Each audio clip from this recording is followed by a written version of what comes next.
actual days. This is a pile of books, peeps. Good grief. I spent a lot this month. Oops. Hello, my friends. It's Mike here once again. Welcome back to my channel. Today I am filming my book haul for July. And actually I just went and gathered the books from my bookshelf from July that I bought. And I have surprised myself. I did not mean to buy all of these books in July, but you know what, here we are. The fruits of my labours. I'm not entirely sure what's happened. I've got 1, 2, 3, 4, 5, 6, 7, 8, 9. I have 11 books here. That is a complete accident. And I'm thinking now, sat here in front of you, maybe I should do a parts 1 and parts 2 of the book haul for this month. I think I will, because I know that I like to speak and ramble, and that's a lot of reading and that's a lot of books. I've even got one here that just arrived with the postman. I actually don't even know what it is, genuinely. It says books on the front cover, like of the envelope, but no idea what that is. So what I thought I would do is actually open it live, as it were, because I've got absolutely no idea what that is. I'm creased. That's 12 books. Oh my god. Anyway, let's move on. So I hope that everyone's had a lovely July and that actually you've bought lots of books too. Please don't tell me it was just me. Oh my days. Do you know, I'm wondering whether one of these books actually wasn't from last month. I don't know if it was or not. If it was, I'm repeating myself. It doesn't matter, it's a good book. Let's crack on. So this will be part 1 of a book haul for July, guys, and let's go with paperback first then. Let's do it like that. This is paperback for part 1. So the first book I bought this month in paperback is this glorious volume. It's called Everless, and it's by Sara, Holland, and I've been eyeing this up for a little while, and it's got a beautiful red sprayed edge. You know what I'm like for a sprayed edge. Oh, it matches my t-shirt. And it says in the back, blood is money, time is power, desire is treachery, welcome to Everless. Let me see if I can read you a little clip. You know what I'm talking about. In the land of Sempera, the rich control everything, even time. Ever since the age of alchemy and sorcery, hours, days and years have been extracted from blood and bound to iron coins. The rich live for centuries, the poor bleed themselves dry. Oh, this sounds fab. Jules and her father are behind on their rent and low on hours. To stop him from draining himself to clear their debts, Jules takes a job at Everless, the grand estate of the cruel Girling family. There, Jules encounters danger and temptation in the guise of the Girling heir, Rowan, who is soon to be married, but the web of secrets at Everless stretches beyond her desire, and the truths she must uncover will change her life forever and possibly the future of time itself. This sounds interesting. Now, to me, I've got a bit of a thing at the minute for Gothic literature, and I think that's going to kind of tick that box, but it's also, you know, blood is time, there's a mystical element, the cover is beautiful, so yeah, that was a no-brainer. But I have to say, I bought it because it was part of an offer in WH Smith's, and it's because I really, really wanted to buy this version of this book. I'm going to go this side now. This is Margaret Atwood's The Handmaid's Tale. Everybody is raving about the TV show. I have not watched it yet, but it does seem like it'd be right up my street, so I will get to it. But I saw this vintage edition of this online, and I had to get it, and the cheapest I found it was in Smith's in this offer, so it's why I bought it. And in case you don't know what The Handmaid's Tale is about, the Republic of, oh god, Gilead offers Offred. Okay, the Republic of Gilead offers Offred only one option: to breed. If she deviates, she will. Oh dear, this is going well. The Republic of Gilead offers Offred only one option: to breed. If she deviates, she will, like all dissenters, be hanged at the wall or sent out to die slowly of radiation sickness. But even a repressive state cannot obliterate desire, neither Offred's nor that of the 2 men on whom her future hangs. brilliantly conceived and executed, this powerful evocation of 21st century America gives full rein to Margaret Atwood's devastating irony, wit and astute perception. God, that was wordy, I apologise. It's a bit of a dystopian sort of future look at people, and I love a bit of dystopian, and everyone is raving about it, and actually it looks really short, so I'm quite looking forward to diving into this. I've nearly picked it up several times recently, but I've got so many books that I'm enjoying reading at the moment, I had to put it down. But it's there, it's quite high on my TBR pile. And the next book I bought was a trip to Bridgend. We went to the designer outlet in Bridgend with my family. I will put the link below for the vlog that goes with it because it was quite eventful. This is the book that I bought. It's Call Me By Your Name by Aciman. Oh, I don't know. Why are all these words so hard to say? I love the film. I love the film. Jay and I have watched it a few times already, and it's just really, really good and sweet and nice, and I really wanted to read it. Oh, I tell you what I've forgotten to do. I've forgotten to do my first line. I wanted to read the first line. Okay, we'll start with Call Me By Your Name. So it says on the back, during a restless summer on the Italian Riviera, a powerful romance blooms between 17-year-old Elio and his father's house guest, Oliver. Unrelenting currents of obsession and fear, fascination and desire threaten to overwhelm the lovers, who at first feign indifference to the charge between them. What grows from the depths of their souls is a romance of scarcely 6 weeks' duration, and an experience that marks them for a lifetime. For what the two discover on the Riviera and during a sultry evening in Rome is the one thing they already fear they may never truly find again: total intimacy. If you haven't seen the film, I do recommend it, and it's quite an immersive experience, but it's just, I don't know, it drew me in. I was fascinated. I preferred it so much to God's Own Country, which was okay, but a bit grim. But this is not grim. This is a bit more sort of, I don't know. I just really enjoyed it.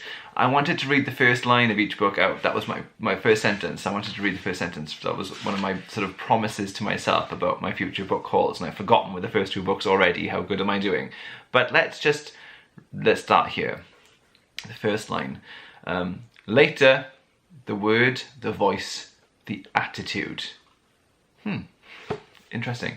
I'm going to go backwards. Let's go to Margaret Atwood's The Handmaid's Tale. The first line is, "We slept in what had once been the gymnasium." Oh, that's cool. Yes. And then Everless. God, guys. I feel like it's been absolutely ages since I last filmed a book haul. I don't know why. July seems to have just gone on for a really long time. Maybe because I had a holiday in the middle. I don't know, but I'm out of practice with my book hauling. Soz. First line then from Everless. "Most people find the forest frightening, believing the old tales of fairies who will freeze the time in your blood, or witches who can spill your years out over the snow with only a whisper." Yeah, that's a good first sentence, isn't it? I'm there. Okay, 3 books in. We're getting there, guys. Apologies. Book number 4, absolutely no-brainer of a purchase. Harry Potter and the Chamber of Secrets, the 20th anniversary edition by J.K. Rowling. This is the paperback. It's black this time round with a beautiful blue, illustration for Ravenclaw, because I am a Ravenclaw. And this again has lovely blue sprayed edge. I will be purchasing the hardback as well, I've decided. I'm just going with it. I want them. But I had to get this, and this is the Ravenclaw edition, which is published to mark the 20th anniversary, and it's got like extras inside it, Ravenclaw extras. It says here, relish great Ravenclaw moments, Moaning Myrtle haunting the girls' bathroom, Lockhart's freshly caught Cornish pixies, and enjoy exciting features and illustrations that celebrate the noble character of Ravenclaw House. So if you don't know what this is about, is there like a blurb in here? There's actually not a blurb, but you should know what this is about. I'll read you the first line from the first chapter of the Chamber of Secrets. Why not? "Not for the first time, an argument had broken out over breakfast at number 4 Privet Drive." Oh, I feel like I should read more. Straight away. So yeah, the Ravenclaw edition, Chamber of Secrets. It's beautiful. I love this intricacy, and I love the copper foil they've got going on. It's just, Oh, it had to happen, didn't it? My only problem is now I'm buying these Ravenclaw editions, and I'm not going to lie to you, I am completely enthralled. I almost want to buy all the house editions of every book, but I feel like that would just be insane. Like, who needs 4 copies of each Harry Potter book? And that's just the 20th anniversary ones, and there's all the other versions I have too, so maybe not. Maybe we'll just stick with Ravenclaw. I don't have room. Okay, this is the next paperback, and this was another absolute no-brainer, and actually it was a purchase from On Wye, which I have vlogged about, and I will link that below too. This is the concluding part in the Huntress trilogy, Storm by Sara Driver. If you have not read Sea and Sky, I urge you to go and give them a go. They are fantastic. If you enjoy the Northern Lights book by Philip Pullman, I feel like you will really, really enjoy these. Middle grade novels. This is the concluding part in the trilogy. And it says, an eternal winter is declared in Trianuka, and Stag's army marches onwards, crushing everything in its path. Locked in the sky fortress of Hackles for her own safety, Mouse plots an escape, because a deeper, more ancient evil is rising, and it's bringing a battle to save the world. Oh, it's so good. I mean, first of all, it's absolutely stunning. Really, really stunning. But it's written in such a clever language, and what Sara Driver uses her language, how Sara Driver uses her language is very, very interesting, and I love that. This is part 3, and I had to buy it to match the other 2, and I'm just so chuffed with this. I can't wait. Cannot wait.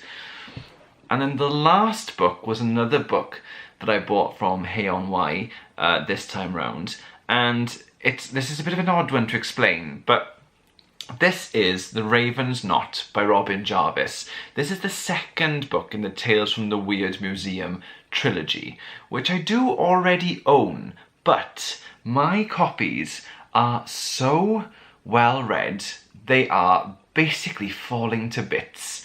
Genuinely, I'll film a clip for you so you can see how they're just falling apart.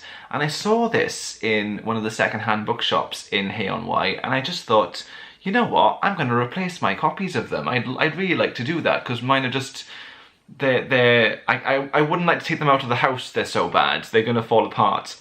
So if I fancied myself reading it again, I thought, oh, I better get a new copy, and this is the version that I own. This is the original cover, because it's been released subsequently in quite a few different covers, but I have a bit of a soft spot for this version because it's the version I first read.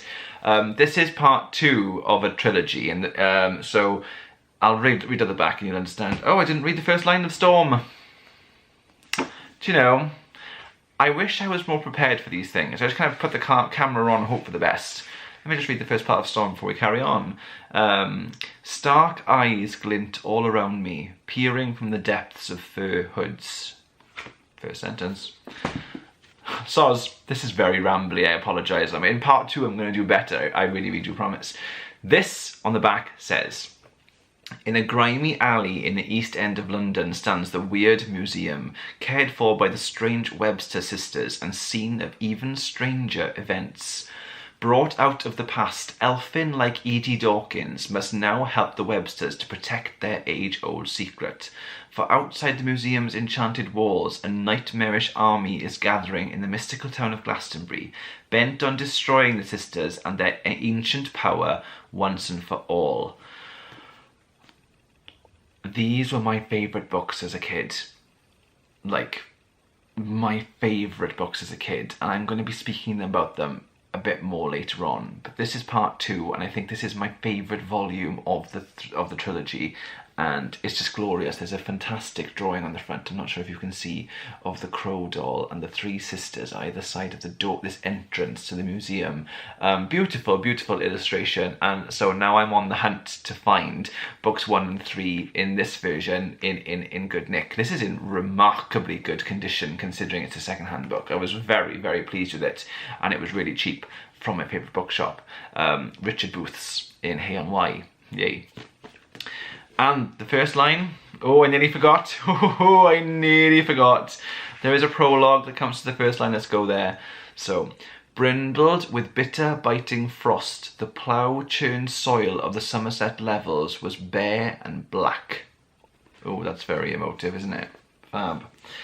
So guys, I'm going to stop there because I've rambled on now for a quarter of an hour. That was terrible. I am so sorry. I feel like I need to pause after this video and I'm going to have a little drink and I'm going to readjust myself and come back to part 2 of my book haul with a much clearer mindset. I will try and do better next time. That was shocking. I am so sorry. If you followed that, congratulations. You deserve a medal and hopefully the future ones are going to make a bit more sense. I will speak to you guys very shortly for me and hopefully for you too. I'm going to film part 2 straight away and talk about these beautiful hardback books that I've bought that are next to me. Thank you very much for watching and sticking with it. I will speak to you soon. Bye. Oh, that was terrible. Oh my days.